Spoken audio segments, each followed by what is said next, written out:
Recently, I watched a movie I hadn't seen before called The Last of the Mohicans. Came out in 1988. I think it's directed by Daniel Day-Lewis, if I remember right. Rated R. It's an action war film that's set during the French and Indian War that occurred in the 1700s. It's about these Native Americans who are trying to figure out which side they want to join in the war, or if they want to join a side at all. It's also about these Indians, Native Americans who are the last of the Mohicans, as the title says. And there's one Native American in particular that's pretty scary, and I think the movie looks good. It tells its story well. There's good acting. Found the music was good. Not that I could name specific pieces of score off the top of my head, but I found the music was good. And it was interesting, honestly, for me seeing a movie about the French and Indian War, because I feel like not many movies come out that explore this particular war, this particular time period.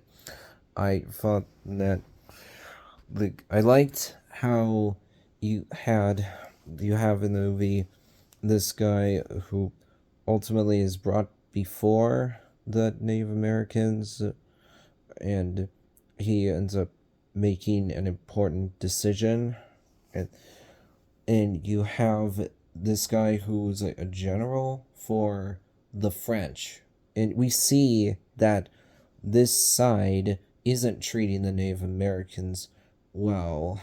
They are saying to people who aren't actually in the military that you can join our side, but if you do that, you have to agree to everything we say, basically. They're not happy with this. And there's a moment later on in the movie where we see the guy in charge is not being reasonable at all. We see that he's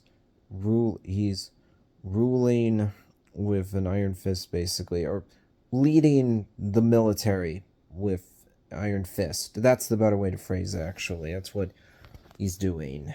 We see that even though he does thank at first the people who rescued his daughters, he then accuses them of sedition. It threatens to punish them harshly.